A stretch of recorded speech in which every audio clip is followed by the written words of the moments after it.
ज्योतिषी दृष्टि से भारतीय परिदृश्य और वैश्विक परिदृश्य 2026 में बनेगा।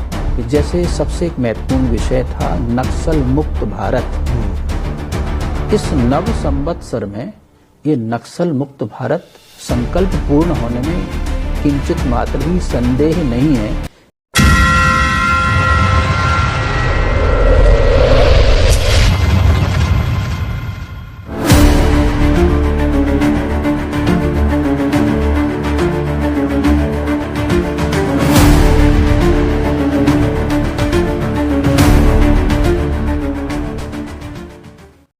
नमस्कार दोस्तों, आज के इस विशेष कार्यक्रम में आपका बहुत बहुत स्वागत है। मैं हूं राजेंद्र शर्मा।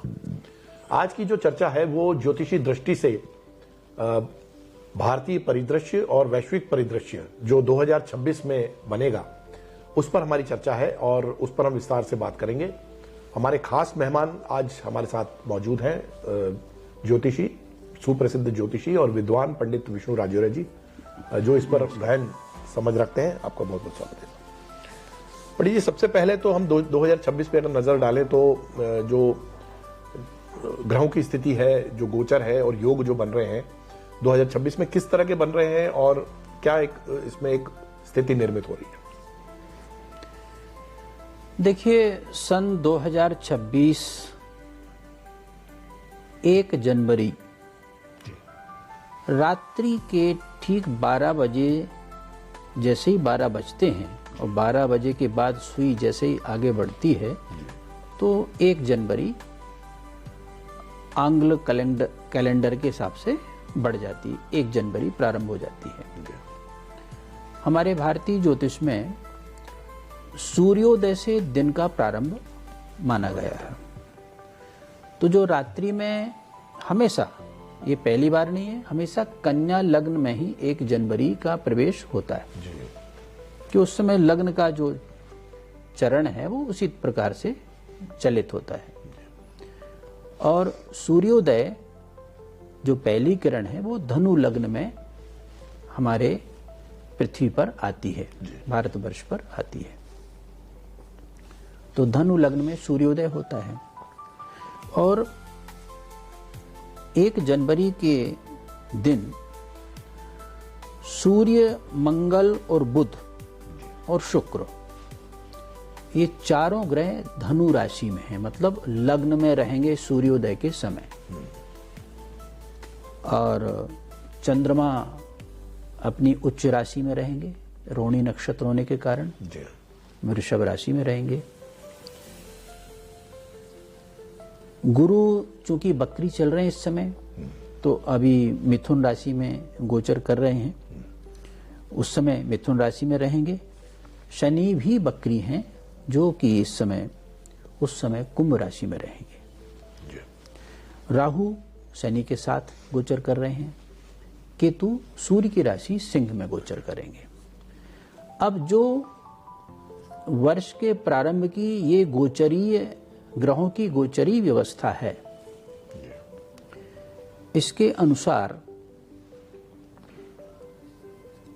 गुरुवार को 1 जनवरी है, गुरुवार को दिन का प्रारंभ हो रहा है।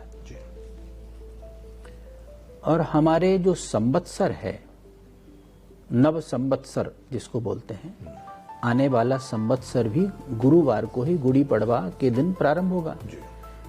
तो वर्ष का राजा तय होता है संवत्सर के प्रारंभ वाले दिवस से, दिन से।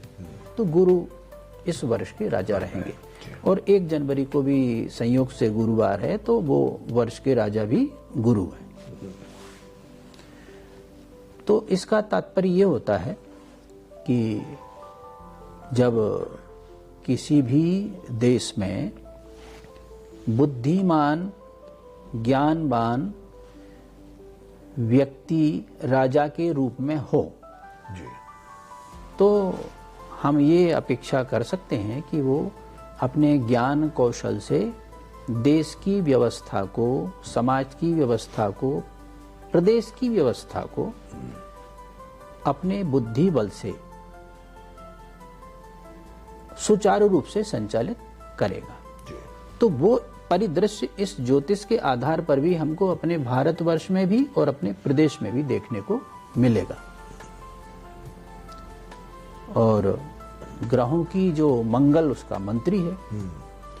मंगल एक ऐसा ग्रह है जो अनुशासन पर जिसका जोर होता है। अनुशासन और आपराधिक गतिविधियों पर नियंत्रण, और जितनी भी हमारी सैन्य शक्ति है या पुलिस कहिए, पुलिसिंग है, ये सब मंगल से इसका संबंध होता है। रक्षा तंत्र जितना भी होता है वो मंगल से संबंध होता है। तो मंगल चूंकि मंत्री है तो गुरु और मंगल अभिन्न मित्र होते हैं। दोनों ग्रहों की बहुत अच्छी मैत्री है जी। तो मुझे लगता है कि जो संकल्प पिछले दिनों हमने सुने हैं और अपन पढ़ रहे हैं कि जैसे सबसे एक महत्वपूर्ण विषय था नक्सल मुक्त भारत, इस नव संवत्सर में ये नक्सल मुक्त भारत संकल्प पूर्ण होने में किंचित मात्र भी संदेह नहीं है, क्योंकि राजा गुरु है और मंत्री मंगल है। बिल्कुल। तो इसमें कोई संदेह नहीं है और वो उसके परिणाम अभी हमको परिलक्षित होने लगे हैं। और जब बौद्धिक स्तर शासक का उच्च कोटि का हो और निर्णय लेने की क्षमता हो जी, तो कार्यों में विलंब नहीं होता है और देश और समाज राष्ट्र के हित में जो काम होते हैं उनको वो सुचारू रूप से करने में सक्षम होता है। तो ये दृश्य हमको 2026 में, पूरे 2026 में दिखाई देगा, क्योंकि आने वाले समय में जी 20 मई से गुरु कर्क राशि में आ जाएंगे, जो कि उनकी उच्च राशि है। अच्छा, उच्च राशि में आ जाएंगे जी। और एक सकारात्मक कारण ये हुआ, और वो गुरु राजा भी रहेंगे जी। तो और सोने में सुहागा। मतलब मुझे लगता है कि 20 मई के बाद इस देश में जी और अधिक कई प्रकार के ऐसे सुधार होंगे, ऐसे कार्य होंगे। गुरु का संबंध सबसे पहले है सनातन से जी, धर्म से जी। धर्म, ज्ञान, बौद्धिक स्तर जी, और जो हमारा ज्ञान विज्ञान का जो भंडार है भारतवर्ष का जी, तो इसका जो विकास होगा और इसका जो प्रचार प्रसार होगा पूरे विश्व में, भारतवर्ष की नीति और भारतवर्ष की जितनी भी विधाएं हैं जी, उनके प्रचार प्रसार, जैसे हमारे 4 वेद जी, 6 शास्त्र, 18 पुराण, अनेक उपनिषद, इन सब के ज्ञान के भंडार का जो प्रचार प्रसार है, मुझे लगता है कि पूरे विश्व को प्रभावित करेगा आने वाले समय में। ये तो बहुत पॉजिटिव, बहुत ही सकारात्मक जो बात है। हाँ। क्या इसमें हम ये देख सकते हैं कि हिंदू राष्ट्र की जो अवधारणा बात बन रही थी, जिस तरह के माहौल बन रहा था, उसमें कुछ कदम आगे बढ़े हैं? देखिए, ये हिंदू राष्ट्र की अवधारणा जी आपने कहा। देखिए, भारतवर्ष सदैव हिंदू राष्ट्र है जी, और हिंदू राष्ट्र रहेगा जी। क्योंकि सनातन के जो नियम हैं, सनातन धर्म के जो नियम हैं, वो इस तरह के हैं। सबसे पहले हमारा जो सूत्र है उपनिषद में लिखा हुआ है, अयम निजा परोवेति गणना लघु चेतसाम उदार चरिता नान्तु वसुधैव कुटुंबकम जी। तो हमारे देश की जो सनातन संस्कृति है वो वसुधैव कुटुंबकम के आधार पर चलती है। और सर्वे भवन्तु सुखिनः जी, सर्वे सन्तु निरामया जी। तो हमारे देश की जो मूल भावना है, हमारी संस्कृति की जो मूल भावना है, और ये गुरु ग्रह के कारण भी ये और बलवती हो रही, क्योंकि उच्च का गुरु भी आ रहा है। तो जब सबको सुखी रखना है, सबको आरोग्य रखना है, या कुछ भी ऐसा कार्य करना है जिससे संसार के सभी प्राणी सुखी संपन्न हो जी, तो उनके लिए कार्य करने के लिए बौद्धिक बल जो होता है वो मजबूत होना चाहिए जी, साथ ही जो मंगल का बल है अनुशासन के साथ अपनी नियम और कानून व्यवस्था को लागू करना जी, वो भी इसमें प्रतीत हो रहा है कि ये सब नियम लागू हो पाएंगे और भारतवर्ष में हिंदू राष्ट्र की जो भावना है वो तो पहले से ही विराजमान है जी। और ये और बलवान होगी, इसका प्रभाव और बढ़ेगा क्योंकि आप देख रहे हैं कि सनातन धर्मावलंबी अथवा जिनको हम हिंदू कहते हैं जी, इनके द्वारा अभी विश्व में किसी भी क्षेत्र में जी, कहीं भी जी, कोई ऐसी आतंकी गतिविधियां हाँ। या समाज में विघटनकारी गतिविधियां बहुत अल्प मात्रा में होती हैं। कुछ तत्व होते हैं, सभी जगह होते हैं, लेकिन सनातन धर्मावलंबी नगण्य है, लेकिन वो तो नगण्य है। जी, और आप अन्य जगह देखें आप जी, बाइबल पढ़ने वाले ईसाई और इस्लाम को मानने वाले इस्लामी राष्ट्र आपस में कितना द्वंद्व युद्ध उनके अंदर चल रहा है, पूरे विश्व में ये दिखाई दे रहा है। जी, हाहाकार मचा हुआ है, एक दूसरे को मारने में लगे हुए हैं। जी, लेकिन भारतवर्ष ने ना तो कभी किसी देश की सीमा पर अतिक्रमण किया है जी, और ना ही किसी धर्म के प्रति कोई दुराभाव रखा है। तो ये उसके पीछे हमारी जो मूल भावना है ना, वसुधैव कुटुंबकम, जी, वो सदैव काम करती है। जी, इसलिए भारतवर्ष हिंदू राष्ट्र अभी तक है जी। और सनातन संस्कृति हमेशा अक्षुण्ण रहेगी। बढ़िया, आपने ये तो एक खाका तैयार करके दिया, पूरे पिक्चर बनाई कि कौन कौन से ग्रह गोचर कर रहे हैं। गुरु जो है वो सबसे उन्हीं का वर्ष है। मंगल जो है थोड़ा से उग्र है, मंगल भी हाँ। तो मंगल उग्र है तो वो उनकी युति है जो है गुरु के साथ, वो मिलके चलेंगे। लेकिन इसका असर क्यों होगा? जैसे आपने अभी इस बात का जिक्र किया कि पूरे देश में हाहाकार, पूरी दुनिया में हाहाकार मचा हुआ है, तो भारत की दृष्टि से, क्योंकि भारत में भी आसपास के जितने पड़ोसी हैं वो भी भारत की तरफ जो है उनकी कुदृष्टि का कहा जाए, जिस तरह की घटनाएं वो अंजाम देने की कोशिश कर रहे हैं, तो ऐसे समय में क्या ग्रह गोचर देखे जाए या भारत की जो नीति है वो बहुत सुदृढ़ है, उस वजह से भी बहुत सारी घटनाएं जो हैं वो घटने से बच जाती हैं। तो ये इसको किस तरह से ज्योतिष में देखा जाता है? देखिए,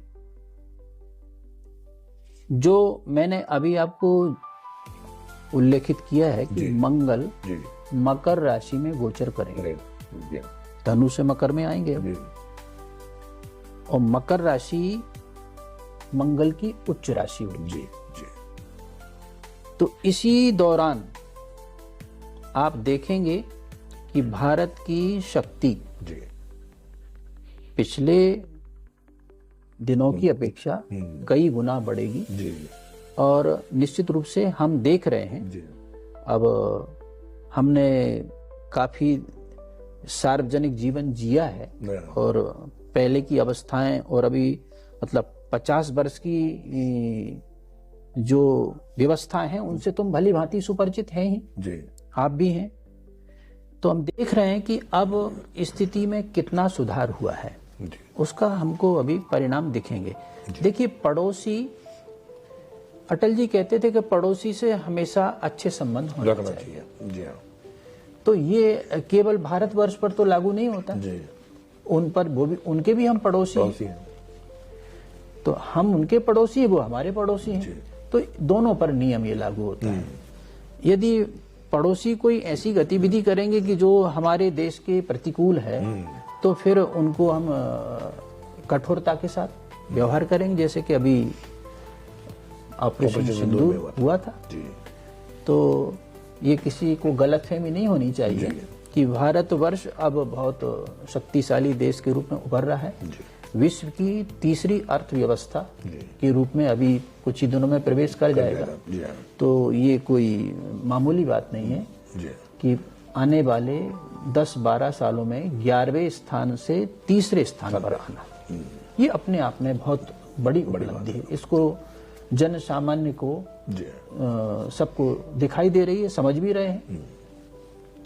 और आर्थिक दृष्टि से हमारे देश का प्रत्येक नागरिक पहले की अपेक्षा पहले बहुत अभाव में जीवन जिया है। जिन लोगों ने, जिन परिवारों ने, उन परिवारों से भी आप मिलेंगे, पूछेंगे तो अब ऐसे अभावग्रस्त परिवारों की संख्या नितांत कम होती जा रही, बहुत कम हो गई है। पहले की अपेक्षा लगभग 75% कम हो गई, अब बहुत कम है। तो अभावग्रस्त जीवन जीने वालों का भी इस तंत्र में, शासन तंत्र में ध्यान रखा जा रहा है। आज अनेक वर्षों से 80 करोड़ लोग, देश की आबादी के लगभग 60 से 70% लोग फ्री में राशन ले रहे हैं। तो उनको कम से कम अपने खान पान की, आजीविका की बहुत ज़्यादा इतनी चिंता, व्यथा नहीं है। और जो उसके अलावा जो अतिरिक्त वो अपने श्रम के द्वारा कमाते हैं या अपनी कार्य कौशल से कमाते हैं, तो वो उनके परिवार के बच्चों की उन्नति में, उनके परिवार की उन्नति में काम आ रहा है। तो ऐसी और अनेक नीतियां हैं जो कि उनके जीवन के उच्च स्तर को बढ़ा रही हैं। तो ये जो है सकारात्मक जो जितनी चीजें हैं वो आने वाले वर्ष में वो और दृढ़ होंगी और दृढ़ तरीके से। बिल्कुल। जो पंडित जी, एक चीज बहुत सुनने में आई, ऑपरेशन सिंदूर का पहला चरण हुआ और उसके बाद से ये कई ज्योतिषियों ने कहा कि दूसरा चरण बस होने वाला है, अगस्त में होने वाला है, फिर सितंबर में होने वाला है, कोई बोला अक्टूबर में होने वाला है। तो ये जो है जिस तरह की भविष्यवाणियां, उसमें ही ऐसा लगा, लोगों में माहौल बन गया कि एक युद्ध और होगा। लेकिन भारत की जो सत्ता जिनके पास है, उनका ये विचार था कि युद्ध से जो है हानि ज्यादा होती है, आर्थिक रूप से बहुत सारा नुकसान होता है। तो एक तरह से उन्होंने उसको किसी तरह से रोकने की कोशिश करी उस डिप्लोमेटिक तरीके से। आपको क्या लगता है कि युद्ध अवश्यभावी है क्या, टल सकता है 2026 में कि एक युद्ध और बड़ा होगा और भारत फिर से अपनी क्षमताएं दिखाएगा? क्योंकि बंद मुट्ठी तो लाख की होती है। अगर भारत की क्षमता डिप्लोमेटिक तरीके से मान ले, अगर पूरे विश्व में डंका बच जाए, तो खोलने की क्या जरूरत है उस मुट्ठी को? तो क्या ये ऐसे ग्रह गोचर बन रहे हैं कि 2026 में युद्ध टले और भारत की दृढ़ता भी बरकरार रहे? देखिए, युद्ध के अनेक रूप होते हैं। हाँ, ये बहुत सही कहा। केवल तोप गोली या मिसाइल चलाना, बम पटकना, ये केवल युद्ध नहीं। ठीक, युद्ध के अनेक मोर्चे होते हैं और भारत का युद्ध कौशल जो है वो सभी प्रकार के मोर्चों पर यथावत चालू है। जहां जिसकी जरूरत होती है, जहां सुई की आवश्यकता वहां सुई, जहां तलवार की आवश्यकता वहां तलवार, जहां बंदूक की आवश्यकता वहां बंदूक। तो हमारे मोर्चे सब मजबूत हैं। तो ऑपरेशन सिंदूर 2 अभी कंटिन्यू है। जी हाँ, उसका समापन नहीं हुआ। और ये कुछ ऐसे तत्व होते हैं, जब ज्यादा ही वो सिर उठा लेते हैं तो उन पर उसी स्तर का प्रहार करना पड़ता है। तो भारतवर्ष इसके लिए पूरी तरह से सक्षम है। असल बात यही है कि भारत एक समृद्ध देश, तेजी से बढ़ती हुई अर्थव्यवस्था, उसका पैरामीटर जो अन्य देश, विश्व के अन्य देशों से लगभग, मेरे ख्याल से विश्व में सबसे ऊंचा चल रहा है। और इतना बड़ा देश, इतनी बड़ी आबादी, विश्व के अनेक देशों की उन्नति के कारण भी हमारी देश की आबादी, जो हमारे ज्ञानी विज्ञानी पूरे विश्व में अनेक देशों में जाकर अपनी प्रतिभा से उन देशों की भी उन्नति के कारण बन रहे हैं। तो भारतवर्ष में रक्षा करने का जो भाव है वो आक्रमण करने का नहीं है। आक्रमण जब तभी करता है भारत जब सारी सीमाएं समाप्त हो जाएं, उसके अलावा कोई विकल्प ना बचे। लेकिन उसका कभी कभी लोग गलत अर्थ लगा लेते हैं। तो ऐसा नहीं है। भारत हर प्रकार की गतिविधियों में सक्षम है। जैसे अभी वर्तमान में पाकिस्तान में उतल पुतल मची हुई। जी जी जी जी। पाकिस्तान ने और कुछ अन्य देशों ने जो कि भारत के प्रति दुराभाव रखते हैं, उन्हें बांग्लादेश में भी उथल पुथल मचा रखी है। तो वहां पर अपने सनातन धर्मावलंबियों को काफी बड़ी मात्रा में प्रताड़ित किया जा रहा है, जिनकी संख्या अच्छी खासी है। 7% तो अभी भी है। आजादी के समय तो 28% थी। जी। लेकिन जैसे ही ये मंगल मकर राशि में जाएगा, अच्छा, और गुरु आने वाले समय में कर्क राशि में जाएगा, जी जी, और शनि मार्गी होकर फिर मीन राशि में चला जाएगा, तो जो भी भारत के ऊपर प्रहार करने की कोशिश भी करेगा, कोशिश, उसको वहीं उसका इलाज कर दिया, वहीं ढेर कर दिया जाएगा। ये ऑपरेशन सिंदूर में आप देख चुके हैं। जी हाँ। कि विदेशी आक्रांताओं की, मतलब पाकिस्तान के किसी भी वायुयान ने हिम्मत नहीं की कि भारत की सीमा में आके बम गिराने की या किसी ऐसी चेष्टा कर सके। सारे प्रयास उनके असफल हो गए और थोड़े से समय में ही उनको आफ्टर ऑल वहां सरेंडर करना पड़ा और युद्ध रोक दे। तो भारत की युद्ध नीति भी ऐसी है कि अगर कोई युद्ध नहीं चाहता तो हम जबरदस्ती किसी के ऊपर युद्ध थोपते भी। हाँ।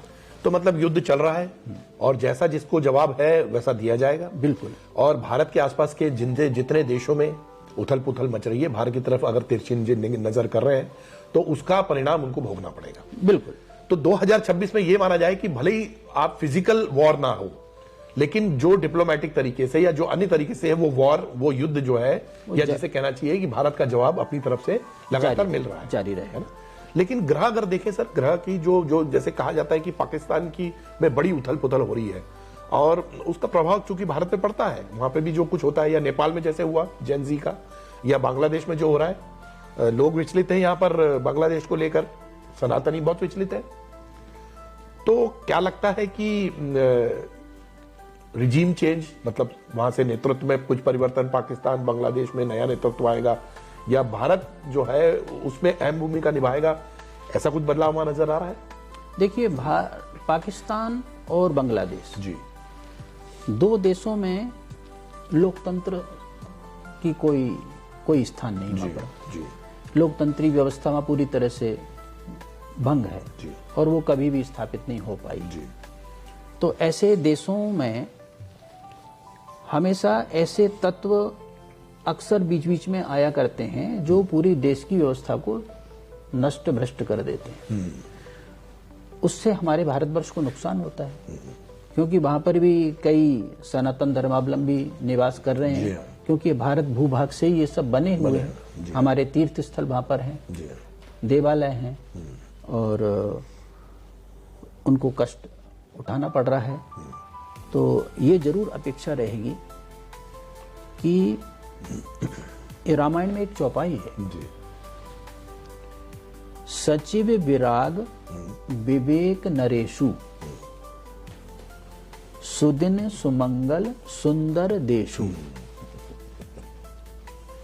शांति सुमति सुचि सुंदर रानी, नहीं, घट जम नियम शैल रजधानी, शांति सुमति सुचि सुंदर रानी। तो सचिव विराग, जिसमें विराग का भाव हो, वो हो सचिव, वैराग्य हो। हाँ, और विवेक नरेशु।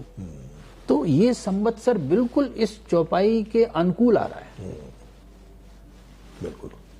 तो मुझे लगता है कि ये 2026 भारतवर्ष के लिए बहुत उपलब्धियों भरा रहेगा और भारत की आंतरिक सुरक्षा और बाह्य सुरक्षा दोनों पहले की अपेक्षा बहुत मजबूत है। और रही बात पड़ोसियों की, तो जहां भी जो गड़बड़ी करेंगे उनको ठीक कर दिया जाएगा, इसमें कोई संदेह नहीं। अब देश की जो बहुत सारी परिस्थितियां हैं उनका सीधा सीधा असर वहाँ की जनता पर भी पड़ता है। तो जैसे भारत का सुदृढ़ीकरण है या जो भी भारत जो है बहुत अच्छा आगे उसका जो भविष्य है, लेकिन क्या जनता जो जैसे आपने कहा कि जनता की बहुत सारी इच्छाएं पूर्ति हो रही हैं, सरकार की तरफ से भी उनको मिल रहा है, ऐसे बहुत सारे ज्वलंत मुद्दे हैं जिसमें कि नौकरी मान ली जाए, जिसमें कि हिंसा के बहुत सारे ऐसे प्रकरण हैं मान लिए जाए, आज की तारीख में विवाहों को लेकर, है ना, जन्म को लेकर बहुत सारे डिफरेंसेस हैं। तो क्या ये जो मूलभूत समस्याएं हैं जिसमें कि नौकरी और रोजगार की बात सबसे पहले आती है, और उसके अलावा जो जिस तरह से घटनाएं होती हैं, 2026 को लेकर क्या कहा जा सकता है कि अब वो चीज अब सुधार की तरफ है, या ऐसा माने कि लोग जो है वो थोड़ा सा राहत महसूस करेंगे कि भारत की अर्थव्यवस्था बढ़ेगी तो उनको खाने पीने, नौकरी जैसी सुविधाएं भी मिलेगी, इलाज मिलेगा। और चूंकि जैसे कोविड जैसी एक बड़ी महामारी को हम लोग झेल चुके हैं और बहुत सारे लोगों के जीवन में बहुत बड़ा बदलाव आया है, 2026 क्या कहता है उसको लेकर? 2026 बहुत सकारात्मक है और प्रति व्यक्ति आय का औसत 2026 में काफी मात्रा में बढ़ने के संकेत हैं। अच्छा, ग्रहों के अनुसार संपन्नता बढ़ेगी। और अभी आप देख रहे होंगे अनेक जो बड़ी बड़ी ऐसी एजेंसीज हैं जैसे मूडी है और अन्य एजेंसीज हैं, तो उनके माध्यम से हमारे यहाँ धनाढ्य लोगों की संख्या निरंतर वृद्धि की ओर बढ़ रही है। और आयात निर्यात, जैसे अभी अमेरिका ने इतना सारा टैक्स थोप दिया था, लेकिन उससे भारत की अर्थव्यवस्था पर, उसकी ग्रोथ पर कोई उसका दुष्प्रभाव नहीं हुआ, क्योंकि भारतवर्ष की नीतियां, वैश्विक नीतियां ऐसी हैं जो सबके कल्याण की भावना रखती हैं। तो हम प्रायः अन्य देशों से, सभी देशों से हमारे संबंध अच्छे हैं। क्योंकि 2 इस्लामिक देश हमारे आसपास हैं और वो अंतर्द्वंद में हमेशा आपसी लड़ाइयों में उलझे रहते हैं, और उनके कारण उनका नुकसान तो बहुत ज्यादा होता है, हमारा भी कुछ नुकसान होता है, तो हमारे लोगों का भी कुछ उसमें रहता है।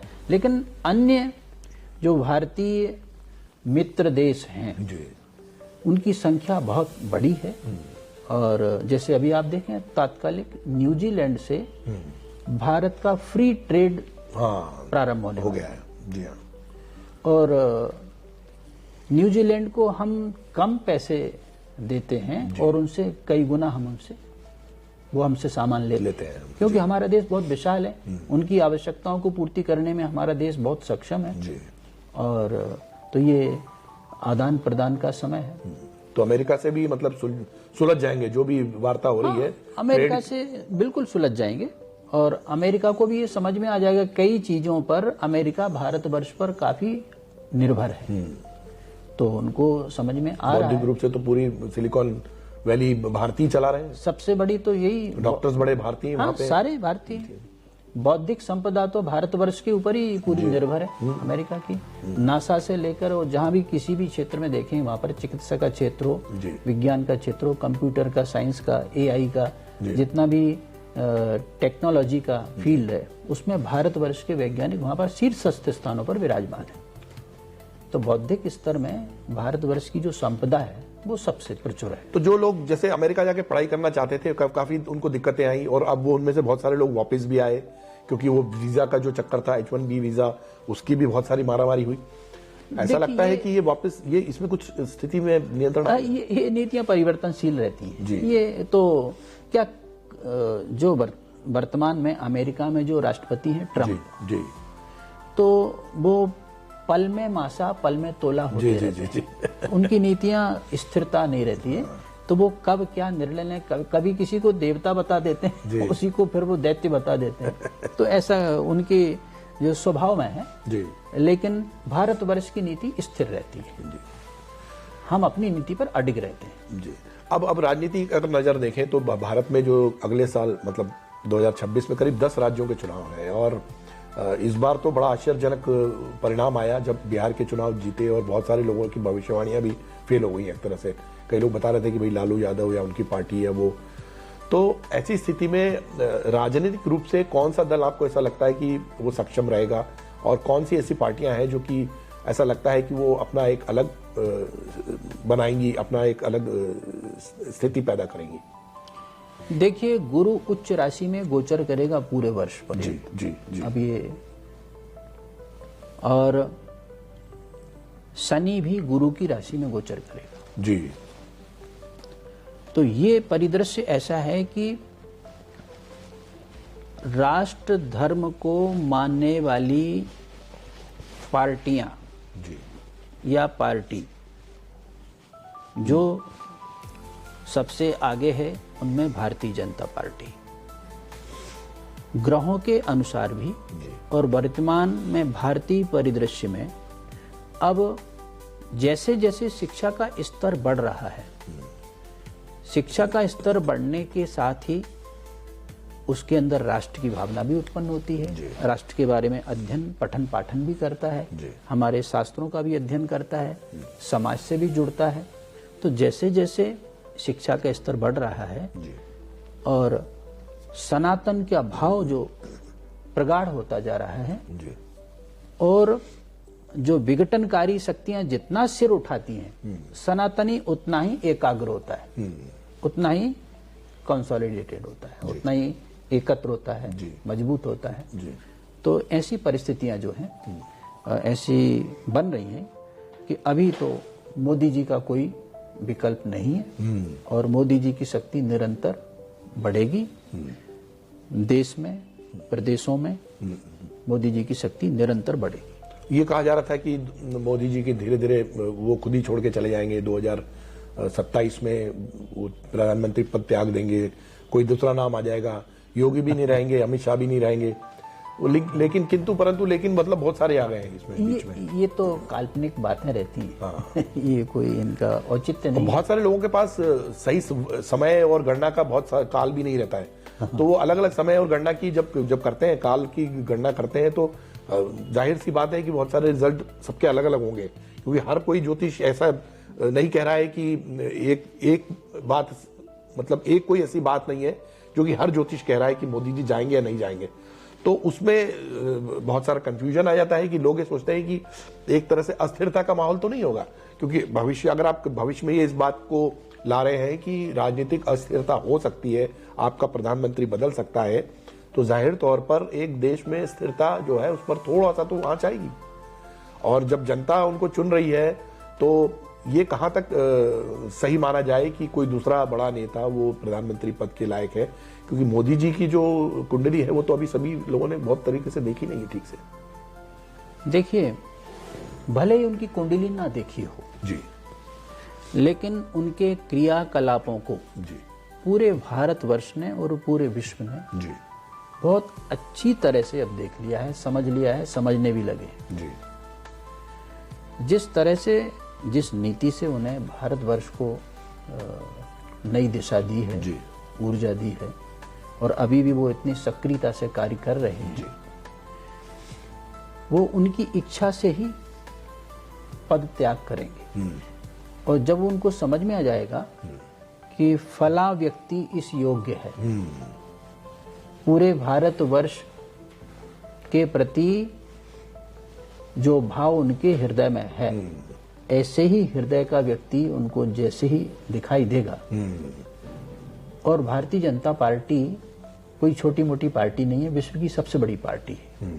और इसमें अनेकों लोग ऐसे हैं जो मोदी जी के समकक्ष, देखिए हम पहले कहते थे अटल जी जैसा विद्वत पुरुष अपने भारतीय जनता पार्टी ने दिया था, अडवाणी जी थे, सभी विद्वान जी। लेकिन मोदी जी के आने के बाद में भारतीय जनता पार्टी को जो मजबूती मिली जी, वो और किसी के समय में नहीं मिली जी।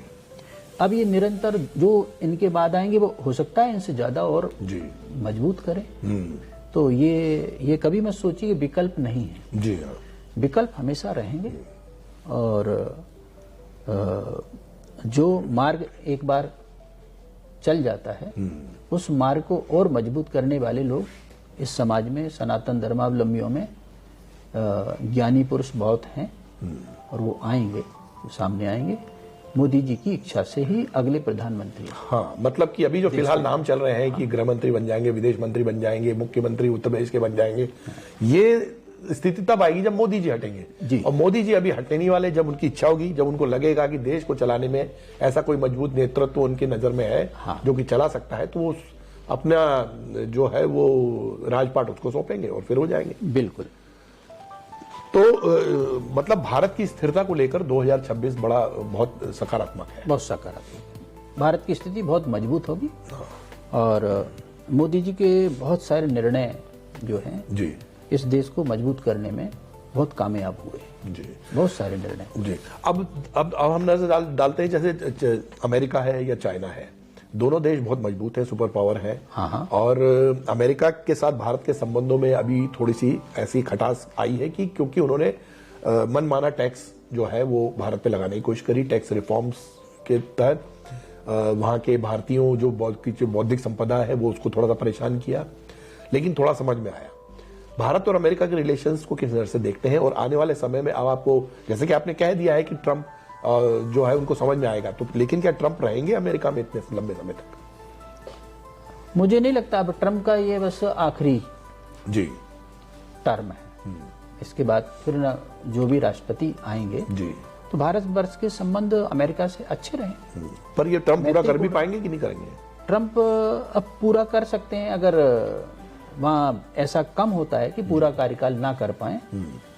और लेकिन इनके बाद जो है आएंगे वो भारतवर्ष के लिए काफी अनुकूल रहेंगे। और ये ट्रंप भी भारतवर्ष की कुछ खास कुछ बिगाड़ नहीं पाएंगे। कोशिश कर सकते हैं। आज बांग्लादेश की जो उथल पुथल है उसके पीछे अमेरिका का भी कुछ रोल है। वहीं से भेजा गया नोबेल पुरस्कार विजेता को, जो कि इतना आते से ही पूरे बांग्लादेश को नष्ट कर दिया। तो वहाँ पे मंगल हावी है, मतलब बांग्लादेश में जो है रुद्र मतलब रूप हो गया वो तो उनका। अब उनको देखिए, मैंने बताया ना कि सनातन धर्मावलंबियों का सितारा बुलंद है जी। वो अब बांग्लादेश में भी आप देखिए कि हिंदुओं को अभी चोट चपेट लग रही है, नुकसान पहुंच रहा है, हत्याएं हो रही हैं जी। लेकिन अब वो बलवान होंगे। जैसे ही गुरु उच्च राशि में जाएगा वो भी बलवान होंगे और भारत से उनको ऐसा सपोर्ट शक्ति मिलेगी, भारतवर्ष से मिलेगी, जो उन्होंने जो वहाँ के कुछ जो उग्रवादी हैं वो अपनी जो नेक चिकन नेक है उसके बारे में बात करते हैं, तो ये उनके लिए कल्पना की बात है। तो हमारे हिंदू उसके लिए सक्षम है, हमारे राष्ट्र सक्षम है उनको सबक सिखाने के लिए। तो ऐसे लोगों को मौके पर सबक सिखा दिया जाएगा। पाकिस्तान में क्या देखते हैं पंडित जी, क्योंकि मुशर्रफ है और शरीफ है, दोनों जो है ऐसा कहा जा रहा है कि 6 महीने के अंदर उनकी सत्ता जा सकती है, तो क्या ऐसा लगता है? क्योंकि पाकिस्तान में मौलवी भी मुशर्रफ के खिलाफ हो गए कुछ, शरीफ तो वैसे भी मुशर्रफ की कठपुतली बने हुए थे, उनकी कोई पूछता नहीं था। देखिए एक बात बताऊं, पाकिस्तान में जो राजनीतिक पार्टियां हैं या उनके जो प्रधानमंत्री होते हैं ये सब कठपुतली होते हैं जी। वहाँ क्या है सही के? वहाँ मुख्य रूप से तो सेना ही वहाँ पर सब कुछ होती है, तो इसलिए वो तो उनका कोई खास वो नहीं है, वजूद नहीं है, केवल नाम के रहते हैं, चेहरे हैं वो, और असली काम वहाँ पर फौज करती है। तो फौज में तो अभी जो वर्तमान में वहाँ का आसिफ मुनीर है, उन्हीं के हाथ में सत्ता है पूरी। तो आसिफ मुनीर अब कितना विद्रोह को कितना झेल पाते हैं उसके ऊपर ये निर्भर करेगा, क्योंकि पाकिस्तान में अंदरूनी समस्या बहुत गंभीर है। क्योंकि इमरान खान को भी उन्होंने बंद किया तो उसका भी बहुत विद्रोह हो रहा है। हाँ। मतलब लोग तो अब सड़कों पे उतर ही आए हैं कि किस तरह से इमरान खान को छोड़ना है। हाँ। मुनीर के लिए सबसे ज्यादा जो है ये परेशानी वाला काम है कि वो इमरान खान जब तक रहेंगे तब तक मुनीर असहज रहेंगे, वो सहज नहीं हो सकते। इमरान खान को छोड़ना पड़ेगा जी, इमरान खान को छोड़ना ही पड़ेगा जी, और अन्यथा पाकिस्तान के टुकड़े हो जाएंगे। और भविष्य में तो पाकिस्तान के टुकड़े होना तय है। ये कहा जा रहा था कि भारत को जो है वो कश्मीर जो पाकिस्तान ऑक्यूपाइड कश्मीर है वो बहुत ज्यादा उसके लिए करना नहीं पड़ेगा, अपने आप चल के आएगा। कुछ ऐसा दिख रहे हैं कि ग्रह जिसमें कि भारत जो है वो उसको इस 2026 में पीओके मिल जाए वापस। मैं 2026 का तो नहीं कह सकता, लेकिन 2028 में पाक ऑक्युपाई कश्मीर भारत का हिस्सा होगा। अच्छा, हाँ। 2028 में ऐसा क्या है, मतलब क्या किस तरह का ग्रह गोचर बन रहा है? ग्रह गोचर इस तरह के बन रहे हैं जी। तो गुरु जैसे ही सिंह राशि में गोचर करेगा जी, सिंह राशि के गोचर के दौरान वहाँ के जो रहवासी हैं वो स्वतः ही भारतवर्ष में मिल जाएंगे। बड़ी एक और आखिरी सवाल क्योंकि इम्पोर्टेंट है, अब कौन कौन सी राशियां जो है इसमें इस बार 2026 की जिनको जो है काफी सकारात्मक जो है देखने को मिलेगा, उनका विकास होगा, वो उनके साथ जो परेशानियां थी वो कम होंगी उनकी, क्योंकि बहुत सारी राशियां जो है वो 7.5 और जो है वो महादशाएं से गुजर रही थी, तो ऐसी बहुत सारी राशियां हैं। और ऐसा कहा जाता है कि 4 जो अहम राशि, जैसे आपने भी कहा कि 4 प्रमुख राशियां हैं जो 2026 में उनको काफी राहत मिलेगी और उनके लिए बहुत अच्छे हैं आगे के ग्रह। देखिए, नकारात्मक राशियों में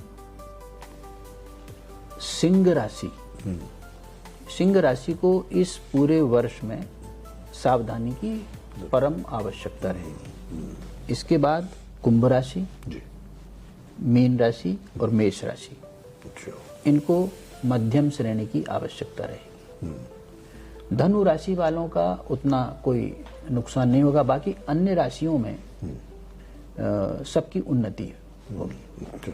हाँ, तुला है, कन्या है, मकर है, सब 12 राशियां होती हैं, 27 नक्षत्र होते हैं, तो ये पूरा एक चक्र है।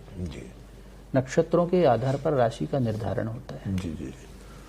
और तो शनि जिस राशि में गोचर करते हैं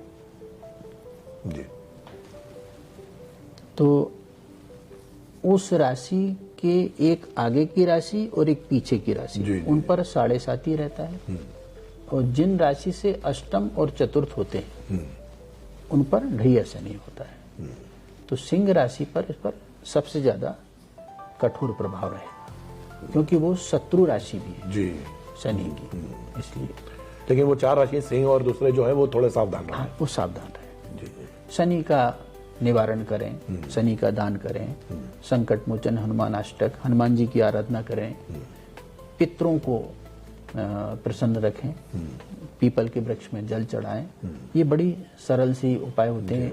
मंदिर में दीप जलाएं, छाया पात्र का दान करें और शनि का दान करें, तो उनको ये निवारण होता रहे। ये सभी जो राशियां हैं जो उनके लिए हैं, उनके लिए। बाकी अन्य राशियां प्रायः सब सुखी और संबल उनका बढ़ता रहेगा निरंतर। और प्रयत्न करते रहें, कर्म करते रहें। हाँ, कर्म के अनुसार ही फल मिलता है। कर्म से ही फल मिलता है।